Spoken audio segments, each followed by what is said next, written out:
বিজ্ঞানের জগতে কিছু কিছু আবিষ্কার আছে যা একদম গোয়েন্দা গল্পের মতো রোমাঞ্চকর। আজকের আলোচনাটা ঠিক তেমনই একটা গল্প নিয়ে। পরমাণুর ভেতরে আসলে কি লুকিয়ে আছে সেই রহস্য সমাধানের গল্প। চলুন সরাসরি চলে যাই আর্নেস্ট রাদারফোর্ডের সেই বিখ্যাত পরীক্ষাতে, যেটা পরমাণু নিয়ে আমাদের সব ধারণাকেই উলটপালট করে দিয়েছিল। ভাবুন তো, সেই সময় বিজ্ঞানীরা সবেমাত্র ইলেকট্রন আবিষ্কার করেছেন। তারা এটা জানেন যে পরমাণুর ভেতরে নেগেটিভ চার্জের কণা আছে। কিন্তু আসল প্রশ্নটা ছিল, এই কণাগুলো ঠিক কিভাবে সাজানো আছে? পুরো পরমাণু জুড়ে কি এগুলো ছড়িয়ে ছিটিয়ে থাকে, নাকি এর অন্য কোনো ব্যবস্থা আছে? এটাই ছিল তখনকার সবচেয়ে বড় একটা ধাঁধা। তো এই রহস্যে জট খুলতে আসরে নামলেন আমাদের গল্পের প্রধান চরিত্র, বিজ্ঞানী আর্নেস্ট রাদারফোর্ড। আর যে কোনো গোয়েন্দার মতোই রহস্যভেদ করার জন্য তারও দরকার ছিল কিছু বিশেষ সরঞ্জামের।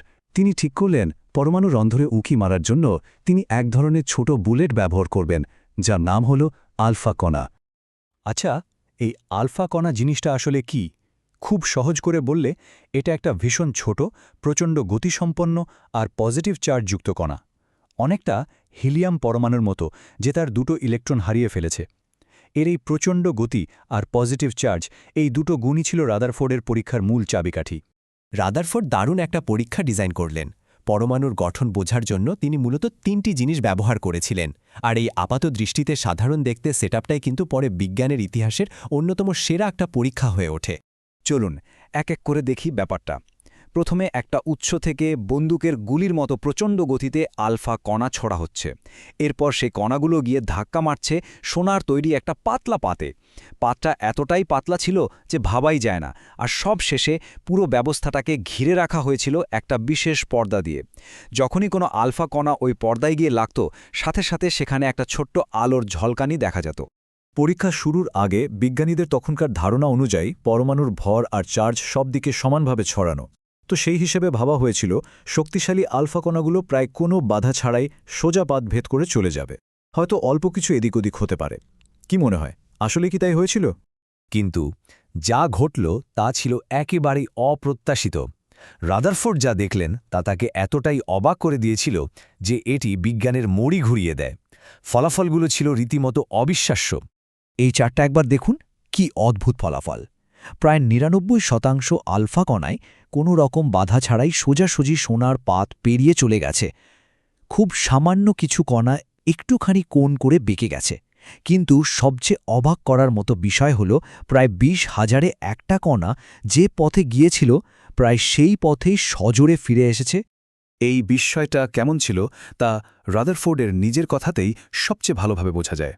তিনি বলেছিলেন, এটা এতটাই অবিশ্বাস্য ছিল যে মনে হচ্ছিল একটা টিস্যু পেপারের দিকে কামানের গোলা ছুড়লে সেটা যেমন আপনার দিকে ফিরে আসতে পারে না, এটাও ঠিক তেমনই একটা অসম্ভব ঘটনা।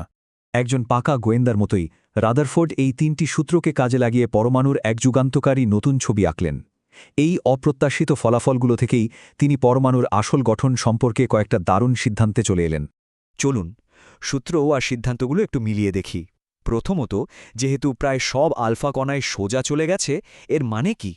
এর মানে একটাই হতে পারে, পরমাণুর ভেতরটা আসলে প্রায় পুরোটাই ফাঁকা। আর দ্বিতীয়ত, যেহেতু পজিটিভ চার্জের আলফা কণাগুলো ধাক্কা খেয়ে বেঁকে যাচ্ছে বা ফিরে আসছে, তার মানে পরমাণুর কেন্দ্রে নিশ্চয়ই খুব ছোট কিন্তু প্রচণ্ড ঘনত্বের একটা পজিটিভ চার্জের কিছু একটা আছে। আর বিজ্ঞানের ইতিহাসে সেই স্মরণীয় মুহূর্তে রাদারফোর্ড পরমাণুর এই ছোট্ট, ভারী আর পজিটিভ চার্জের কেন্দ্রটার একটা নাম দিলেন নিউক্লিয়াস। এই আবিষ্কারটা ছিল এক কথায় অসাধারণ। আচ্ছা, পরমাণুর তুলনায় এই নিউক্লিয়াসটা ঠিক কতটা ছোট?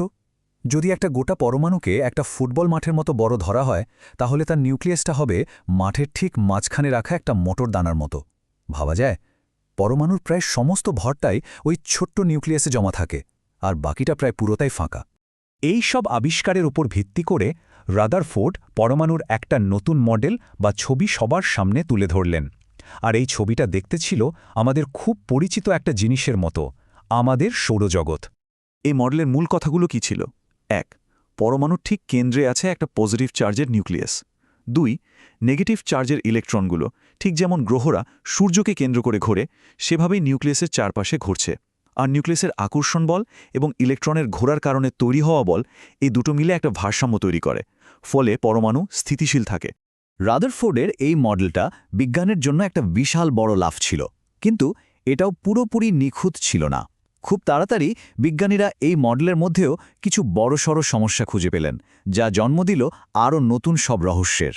সবচেয়ে বড় সমস্যাটা কি ছিল? আচ্ছা, পদার্থবিজ্ঞানের নিয়ম বলে ঘুরতে থাকা কোনো চার্জযুক্ত কণা সমানে শক্তি বিকিরণ করতে থাকে, মানে শক্তি হারাতে থাকে। সেই হিসেবে তো ইলেকট্রনগুলোর শক্তি হারিয়ে ঘুরতে ঘুরতে একসময় নিউক্লিয়াসের উপর আছড়ে পড়ার কথা, কিন্তু বাস্তবে তো তা হয় না। তাছাড়া গ্রহের সাথে ইলেকট্রনের তুলনাটাও একদম ঠিক ছিল না। আর সবশেষে এই মডেল পরমাণুর আলোর বর্ণালী কেন হয় তার কোনো ব্যাখ্যা দিতে পারেনি। আর এই বড় প্রশ্নটা দিয়েই আমরা আজকের আলোচনা শেষ করছি, যা বিজ্ঞানীদের পরবর্তী আবিষ্কারের দিকে ঠেলে দিয়েছিল। যদি পজিটিভ আর নেগেটিভ চার্জ একে অপরকে আকর্ষণ করে, তাহলে নেগেটিভ ইলেকট্রন কেন পজিটিভ নিউক্লিয়াসের টানে তার উপর ঝাঁপিয়ে পড়ে না? এই রহস্যের সমাধান জানতে হলে আমাদের পরমাণু বিজ্ঞানের গল্পের পরের অধ্যায়ের জন্য অপেক্ষা করতে হবে।